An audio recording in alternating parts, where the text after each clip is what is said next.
Ahmedabad Gandhinagar highway પર સ્થિત Shri Radhe farm ખાતે 22 સપ્ટેમ્બરથી 1 ઓક્ટોબર સુધી 10 દિવસીય માનો ગરબો 2025નું ભવ્ય ઉત્સવ યોજાશે। આ વર્ષ કાર્યક્રમ વધુ વિશાળ સ્તરે યોજાઈ રહ્યો છે, જ્યાં દરરોજ 7000થી વધુ ખેલૈયાઓ પરંપરાગત ગરબાના તાલે ઝૂમશે અને કુલ 75000થી વધુ લોકોએ આ મહોત્સવનો લાભ લેશે, જેને અનુલક્ષીને પ્રી નવરાત્રીનું આયોજન કરાયું હતું, જેમાં મુખ્ય મહેમાન તરીકે પાયલબેન કુકરાણી, એમએલએ રીટાબેન પટેલ, બાબુલાલ જમનાદાસ પટેલ, સોનલબેન યુરેનભાઈ ઉપસ્થિત રહ્યા હતા અને માનો ગરબોના આયોજકો મહર્ષિ ગોપાલભાઈ પટેલ, ગોપાલભાઈ અરવિંદભાઈ પટેલ, દીપુ કનુભાઈ પટેલ અને પૂજા દલાલ ધોળકિયાએ તેમનું અભિવાદન કર્યું હતું। આ વર્ષ ગરબા સ્થળે પ્રથમવાર ફલી માર્કેટનું પણ આયોજન થશે, જેનું નામ છે સાંકડી શેરી, જેના આંગણે અને નાના ઉદ્યોગકારો દ્વારા ઇન્વિટેશન જ્વેલરી, એસેસરીઝ, એથનિક વેર, ચણિયાચોળી, હોમ ડેકોર અને નાના મોટા ફેસ્ટિવલ પ્રોડક્ટ્સ ઉપલબ્ધ રહેશે। મારું નામ પટેલ મહર્ષિ ગોપાલભાઈ છે અને હું નિવામુજ મંડપમ પ્રાઇવેટ લિમિટેડનો ડિરેક્ટર છું। આપણે અહીંયા માના ગરબાનું આયોજન પહેલી વાર થઈ રહ્યું છે શ્રી રાધે ફાર્મ ભાટ। આનું મોટિવ એવો છે કે જે આબાલ વૃદ્ધ સૌ કોઈ એટલે નાના બાળકથી લઈને ત્રીજી ચોથી પેઢી સુધી દરેક આનો લાભ માણી શકે તે માટે આપણે આનું આયોજન કર્યું છે।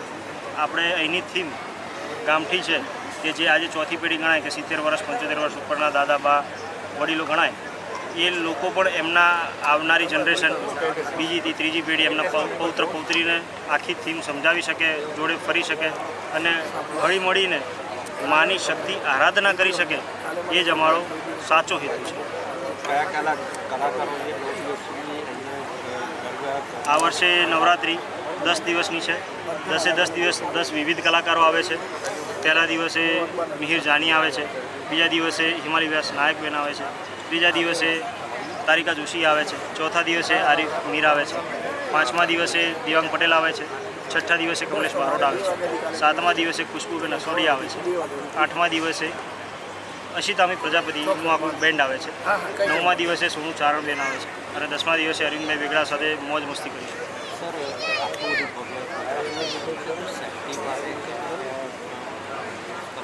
ઓકે, સેફટી અને સિક્યુરિટીમાં અમારો મોટિવ એવો છે ઝીરો ન્યુસન્સ ટાઇટ સિક્યુરિટી। એના માટે આપણે લમસમ 175 સિક્યુરિટી ગાર્ડ રાખ્યા છે, 80 બાઉન્સર્સ રાખ્યા છે અને એ બધા ઓવરઓલ હેડ કરી એમને સમજીએ આપણે સુપરવાઇઝર જેવા 15થી 16 સુપરવાઇઝર્સ છે। ટોટલ 200 થી 250 જણની સિક્યુરિટી અને સેફટી માટેની ટીમ છે। એ લોકોને સર્વેલન્સ કરવા માટે 132થી વધારે સીસીટીવી કેમેરા આખા પ્રાંગણમાં, એની અંદર આ આખું સર્વેલન્સની અંદર આખું આયોજન થઈ રહ્યું છે।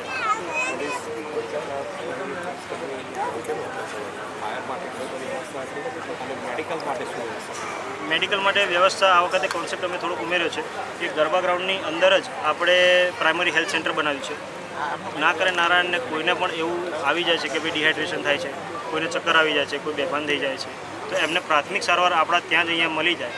તેમ છતાંય કંઈ બી આજુબાજુ થાય છે તો આપણે એમ્બ્યુલન્સની સારવાર રાખી છે, એ તાત્કાલિક ધોરણે નજીકના દવાખાનામાં એમને પહોંચાડી શકે એમ છે। ફાયર સેફટી ગણીએ તો આપણે 60 કરતાં પણ વધારે ફાયર એક્સટિંગ્વિશર્સના બાટલા અહીંયા મૂકવામાં આવે છે અને એક ફાયર એમ્બ્યુલન્સ ઊભી રાખી છે। એની સાથે બંને એન્ટ્રી એક્ઝિટ ઉપર પાણીના ટેન્કર્સ છે મિસ્ટવાળા કે જે તરત જ ગ્રાઉન્ડના સેન્ટર સુધી આવી શકે એ રીતની એમને ઇમરજન્સી એક્ઝિટ્સ અને એન્ટ્રીઝ અપાયેલી છે।